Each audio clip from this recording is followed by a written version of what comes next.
every dog is different. You know, we've got 10 here, and every dog is different, and it's our job as owners and as trainers to try to get the best out of that individual dog, like find its strengths, find its weaknesses, and get the best out of them. And I think that that's what we're supposed to do with people around us. Welcome to the Dogs Are the Best Friends podcast. I'm Emily, and my best buddy, Flynn, is here too. The purpose of this podcast is to bring you some dog stories and a few tips along the way to help you and your best friend communicate. Stop. I just started recording and you're making noise already. You know what? I'm leaving that part in case any of you doubt that Flynn is literally right here with me. I met today's guest, well, when I was looking for a Border Collie. And guess which Border Collie I bought from him? If you said Flynn, 100 points for you. So I met Billy when I was actually looking for a Border Collie puppy. And he said, well, you know, you have a busy life and I'm thinking this young Border Collie might be just the right dog for you. And I thought to myself, no way. I'm not getting older dog that I don't know what's happened or hasn't happened in his life. And I'm going to start with a puppy. That's the best way. Well, I pull up to Billy's. I get out and I look at the gate, this huge gate. And two dogs come running at me, two gorgeous Border Collies. Guess what happened? I fell in love with Flynn. So he's mine. And I'm so grateful. I think you will really enjoy Billy and his stories, as he is very passionate about the breed. You can find Billy on Facebook. His full name is Billy Bishop. He is also on Instagram, and his account is at Billy Come By. Any other things that we talk about, like the U.S. Border Collie Handlers Association and information like that, I will have in the show notes. If you want to share how you got into dogs, that would be great. Tell us like your background. So I am a blacksmith and I drive from farm to farm and I spend a lot of time in the truck. And I had an old dog. He was an Australian Shepherd Kelpie cross and he was a tremendous dog. And I had him when I was in like the 9th grade. And he finally, he passed away when he was 16.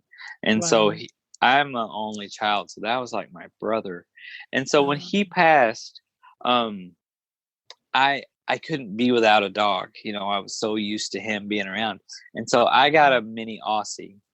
And she went from farm to farm with me, and her name was Reba, and she was a tremendous little dog.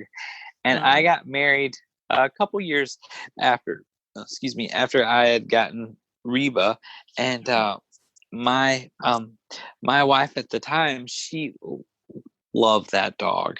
And so she asked if she could take her with her. And, you know, I absolutely told her, sure, you know, whatever you need. And Reba started staying with her and doing stuff with her. Well, that left me without a dog again. Oh, gosh. Yeah. I seen a ad for a dog named Jake on Facebook. And it was a Border Collie, and I'd always wanted a Border Collie. And it was a Border Collie with no herding drive. And I thought, this is the perfect dog for me. It's intelligent. It's go-y like me, but it doesn't have any herding drive. So it won't be chasing like my customers' stuff. So I got that dog. And my grandmother, she adored that dog. And she said, I want one of those. If all Border Collies are like that, I want one of those. And so I bought her a puppy. And she had that puppy for about 2 weeks. And she said, this is no fun. You've got that wonderful dog. And he really acts like a golden retriever that's black and white. Like he lays around, He plays a little ball, but that's about it. You know, like he's just a great dog. Yeah. But he's like a Border Collie in no way possible. And she had that puppy for about 2 weeks. And she said, this is no fun. She said, you've got this puppy. There's so much work. She's like, you've got this puppy, or I've got this puppy, and you've got this dog, and he's perfect, never does anything wrong. And she's like, I'm buying you a puppy. And so she bought me Libby as a puppy. Uh, And I got Libby off of a lady named Cindy Carrington. I bought Libby and picked her up at Hubert Bailey's house in Dawsonville. While I was there picking up Libby, Mr. Hubert worked 5 border collies at once. oh my gosh. There was he had a Wow. flock of sheep, and he worked 5 dogs at one time. And man, that really left an impression in my mind. Sure. You know, Oh yeah. as how smart and how intricate you could be with the dog's moves and stuff. And so when I went home, I knew, you know, like this is kind of what I wanted to do. My grandmother and I, we talked and we're like, well, we need some sheep, you know. And so we bought 3 sheep. And we bought those 3 sheep, and they were Florida cracker sheep, and they're I still got them now. They're the golden girls. They've gotten up in age, and I got those sheep, and then we thought, well, we need a few more, and now we've got 73. That is amazing. So our farm has grown exponentially, and just a little bit, and yeah. Just a little bit, right? A little bit.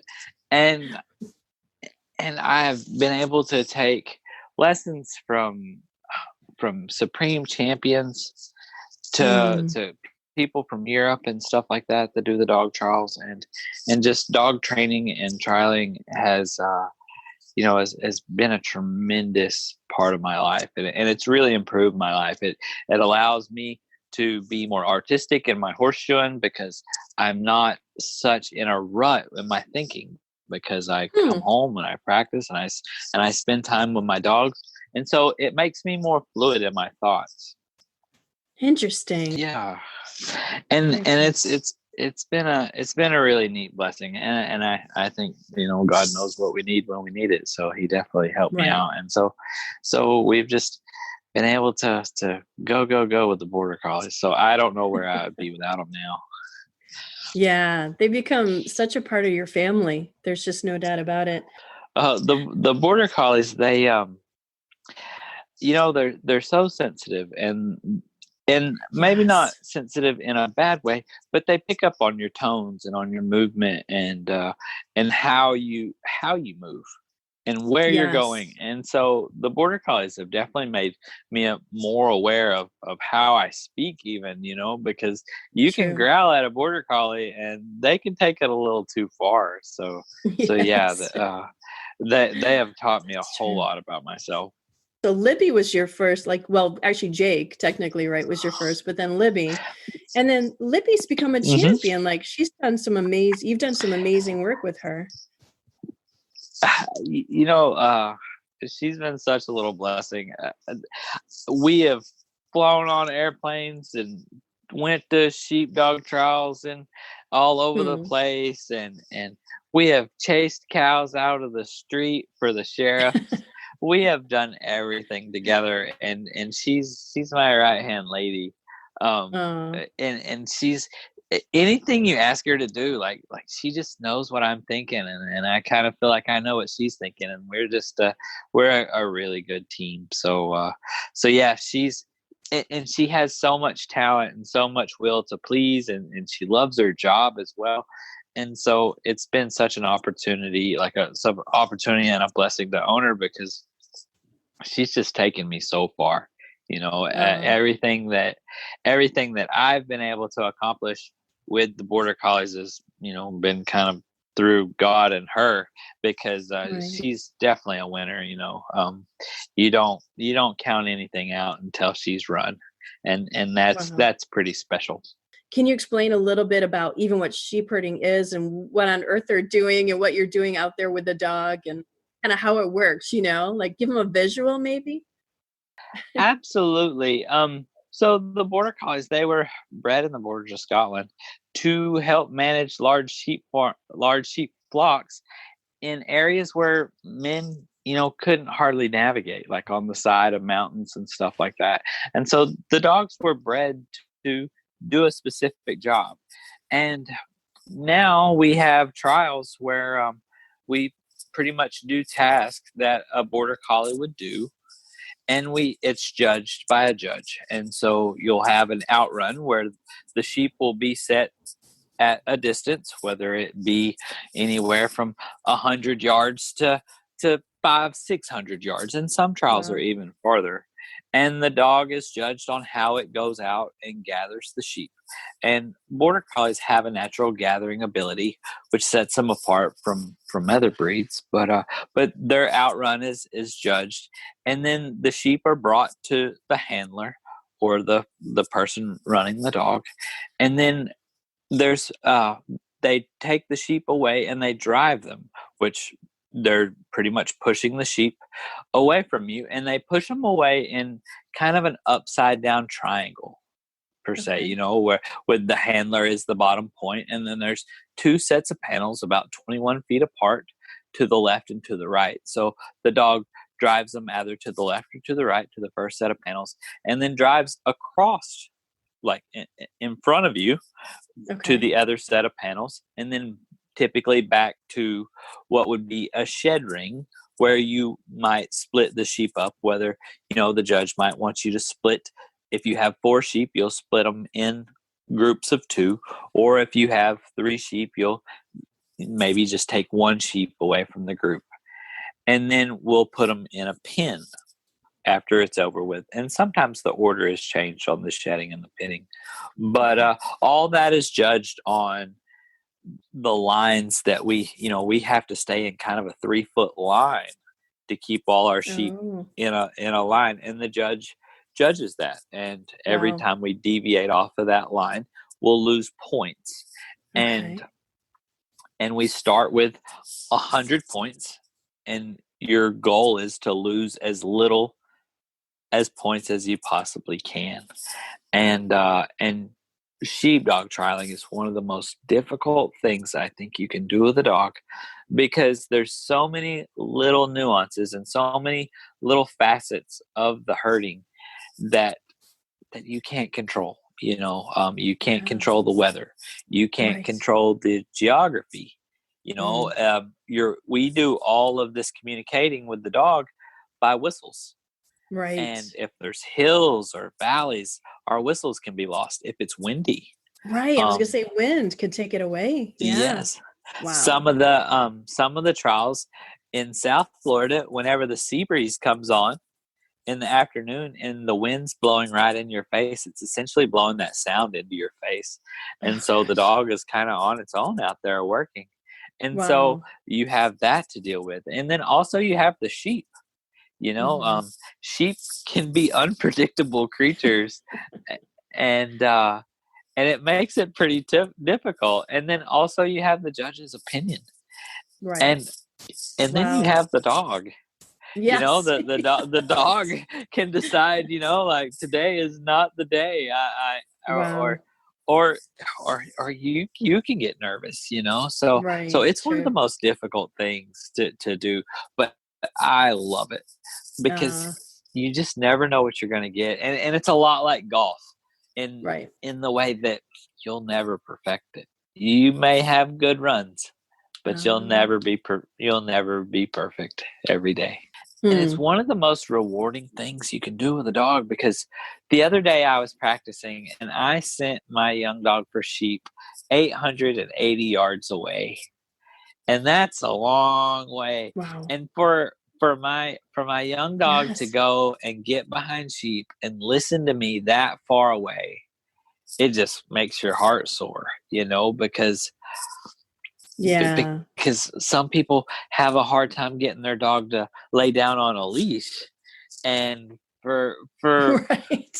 Yeah. for my dog to gather sheep and listen, when they're over a quarter of a mile away, that's very special, and it's a real blessing to be a part of.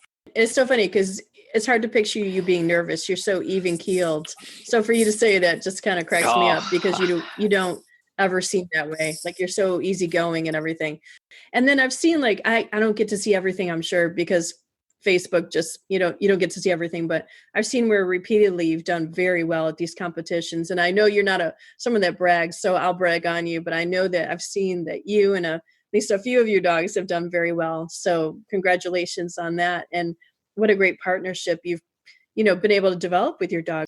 Oh, thank you. Thank you very much. But, like I've been blessed with talent, and I've been blessed with people that's come into my life and dogs that have come into my life to help me. Sure. I've had, what Cindy Good and Hubert Bailey and Brian Cash and just so many people that I'm sure I'm leaving plenty out, but have helped me get where I'm going. And that's one neat thing about the Sure. sheepdog community is everybody wants to win, but Right. but they're willing to help you win too. Oh, nice. That Yeah. the first time I competed at the national finals, it was one of the neatest things. And I used to rodeo, and rodeo, like, everybody kind of wants everybody to do good, but they really want you to win second place because they want to win first place. But at the national finals, I ran my dog, and it was I was so nervous because there was all the great handlers there, and my Yeah. little dog was in full blown standing heat at the national Oh, finals. gosh. She's like winking at all the boys, and I'm just like nervous, and I'm Oh, just wondering if no. she even knows why we're there at this point. And all the people that So go to the funny. trials in our little group was right there by the gate cheering me on. Aw. And like, I'll never forget that. That was a real Sure. neat thing, and it was really special. And that's the way the community is for the most part. Everybody's wonderful. That's really nice to know. That's the way it should be. The sport is really neat, and like, the gentlemen used to wear 3-piece suits back in the 70s and 80s when they dog trialed. Like, they came to show their dog. Wow. When they came to Wow. town, they came to town in 3-piece suits and showed their dogs, and you were kind of ostracized if you didn't wear proper clothing. And that Oh, was my in Europe, goodness. and now things are a little more relaxed, but Right. that's just it's just like a gentleman's sport at that point. And Wow. now there's more ladies than there is men, and Oh, wow. everybody tries to look their best and run their dogs, and it's just a lot of times it's just poetry. So I encourage Mm. everybody to go see a dog trial. And how do we find when those trials are going on, Billy? Like, what's the website for that? So we have the United States Border Collie Handlers Association, or USBCHA, and they have a website, and it's usbcha.com, and they have a spot on that website that has the upcoming trials, and you can look up those trials and see if any of them are close to you. Yeah, There's some great. fantastic trials all across the country. Right. Yeah, I need to go see one of those too. I'd love to see that. And basically we're just controlling instinct, and they're so intelligent. And so whenever you can, Yeah. get through to their intelligence and try to get them to behave and be kind to the sheep, and some dogs are kinder than others. It's just fantastic to be a part of it. So it sounds like you've learned some serious lessons from your dogs, about from personality to just discipline. And I don't know if you want to share any of those kind of lessons with us, or it's up to you. Absolutely. Tone, how we speak Mm, to one another is very important. And how you speak to a border collie is quite important. They really pick up on the little nuances and the little inflections in your tone, and people do that as well. And so, like, I've learned to speak in, it helps me convey my thoughts a little bit better. And then also, sure. every dog is different.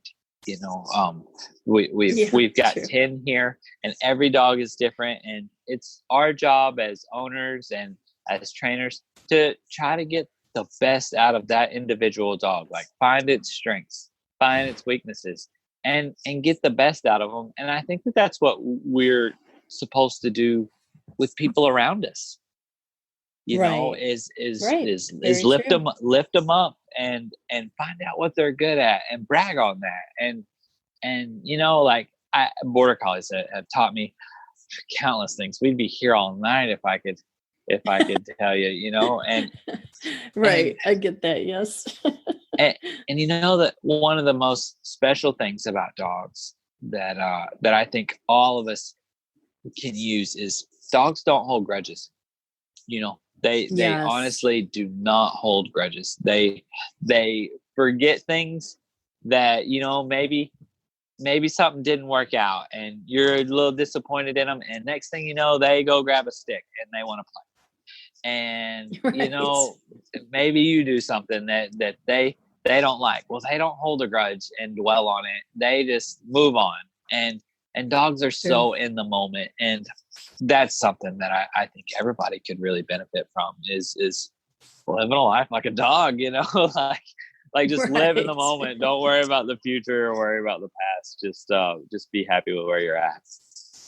Yeah. Yeah. And a lot of people talk about that with their dogs staying in the moment, but you just pointed out the past part. So often we have regrets or we go back to the past and it's over, it's gone. And we might as well focus on now and what we That's can it. do better now and how we can be better to each other, like you said. Yeah. Very true. Great lessons there. Absolutely. I'm so grateful to finally, have you on the podcast. This is great. Thank you so much. Please be sure to like and subscribe. And please do share this with your friends.